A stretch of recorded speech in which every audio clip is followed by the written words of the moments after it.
নমস্কার বন্ধুরা, আজকে আমি বাড়িতে আখের গুড় বানাবো। এর জন্য আমি জমি থেকে আখ কেটে নিলাম আর আখের রস বিক্রি করে এই দাদাকে ডেকে এনেছি আখের রস করে দেওয়ার জন্য।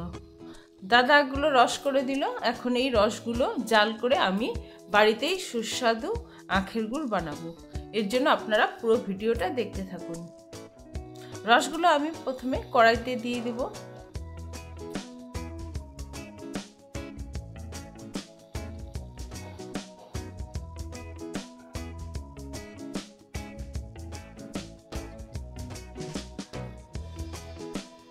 কড়াইতে দিয়ে রসগুলো জাল করে নেব ভালো করে।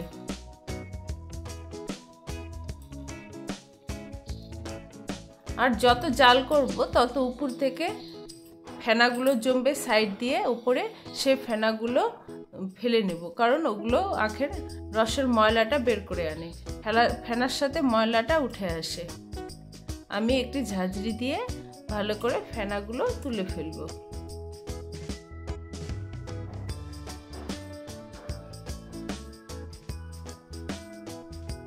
আপনারা দেখতে পাচ্ছেন রসটা কেমন কালো দেখাচ্ছে। এই অবস্থায় গুড় বানালে একদম গুড়টা কালো হবে, তাই রসটাকে আমি একটা সাদা কাপড় দিয়ে ভালো করে ছেঁকে নেব।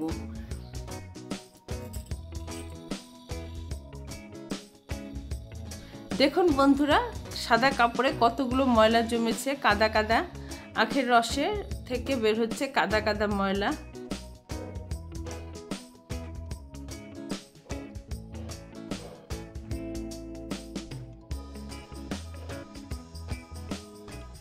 এই অবস্থায় যদি আমরা গুড়টা তৈরি করি নোংরা সহ, তাহলে সেটা আমাদের পেটের পক্ষে ভালো হবে না, পেটে ক্ষতি করবে।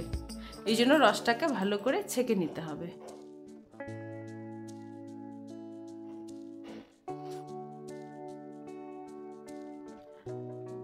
রসটাকে আমি আরেকবার ছেঁকে নেব। এই কাপড়টা ধুয়ে নিয়ে আরেকবার রসটাকে ছেঁকে নেব। রসটা যতবার ছাঁকবো ময়লাটা কেটে যাবে, তাহলে গুড়টা ততটাই পরিষ্কার হবে।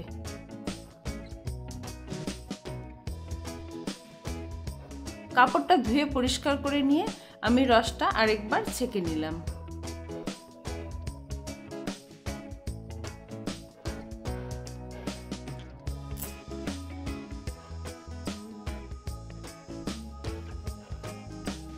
রসটাকে আরেকবার ছেঁকে নিলাম। এবার আবার কড়াইতে দিয়ে দিয়েছি রসটা জাল করতে থাকবো আর সাইড থেকে ফ্যানগুলো তুলে দেব। যত ফ্যান ফেলবো রসটা তত পরিষ্কার হবে, গুড়টা পরিষ্কার হবে।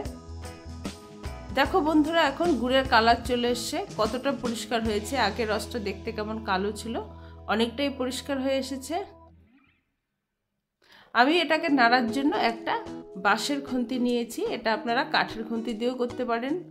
লোহা বা স্টিলের খুন্তি থেকে বাঁশ দিয়ে নাড়াচাড়া করলে এটা সুবিধা হয়, বাঁশ বা কাঠ দিয়ে। আর এই অবস্থায় যখন রসটা ঘন হয়ে আসবে, পুরো ফেনা উঠবে। এখন যখন দেখবো ফেনাটা পরিষ্কার হয়ে গেছে, তখন আর ফেলতে হবে না। তখন পুরো নেড়ে নেড়ে গুড়টা তৈরি করে নিতে হবে। যত নাড়বো গুড়টা তত বালি বালি ভাব আসবে, আঠালো ভাবটা কেটে যাবে। আঠা আঠা একটা চিটকে ভাব যে থাকে, সেটা কেটে গিয়ে গুড়টার মধ্যে বালি বালি ভাব চলে আসবে। পুরো নেড়ে নেড়ে গুড়টা তৈরি করে নিতে হবে।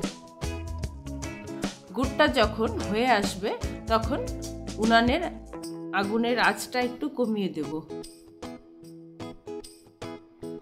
কারণ আঁচ বেশি থাকলে তাড়াতাড়ি শুকিয়ে যাবে, নাড়ার সময় পাওয়া যাবে না।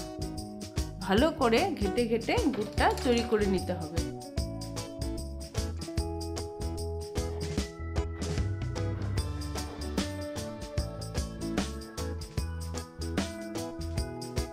আমি উনানের আগুনটা অনেকটাই কমিয়ে দিয়েছি।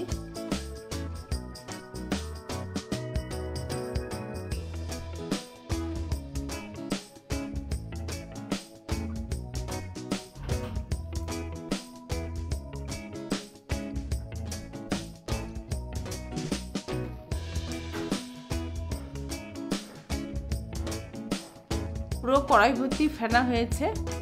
এখন উনানের আগুনটা একদম তুলে দিয়েছি, যাতে নেড়ে নেড়ে আমি গুড়টা তৈরি করে নিতে পারি। উনানে যে আঁচটা থাকবে সেই আঁচেই গুড়টা হয়ে যাবে, আর আগুন দিতে হবে না।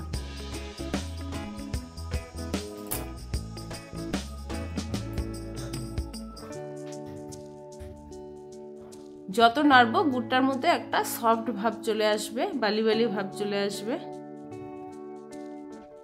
গুড়টা ঠান্ডা হবে আর ওটা একটু বালি বালি ভাব, জমা ভাব চলে আসবে।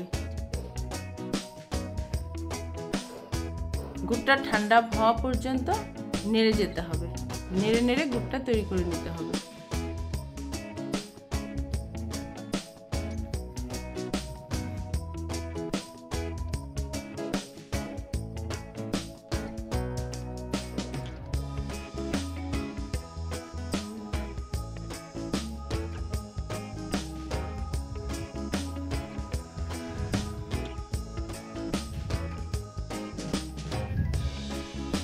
এবার আমি একটা স্টিলের বাটিতে অল্প সরষের তেল মাখিয়ে গুড়টা চেপে দিলাম হাত দিয়ে।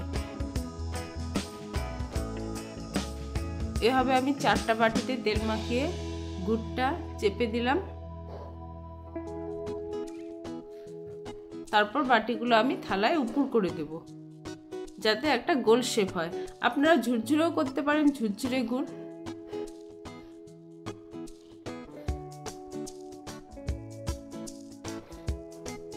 এভাবে আপনারা খুব সহজেই গুড় তৈরি করে নিতে পারেন বাড়িতে, দেখবেন খেতে খুবই সুস্বাদু হয়।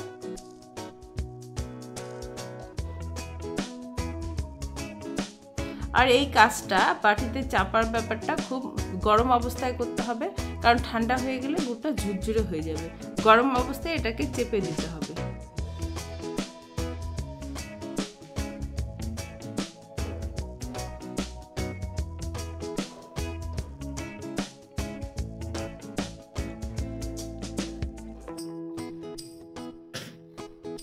ভালো করে হাত দিয়ে চেপে চেপে নিতে হবে, যাতে গোল শেপটা তৈরি হয়।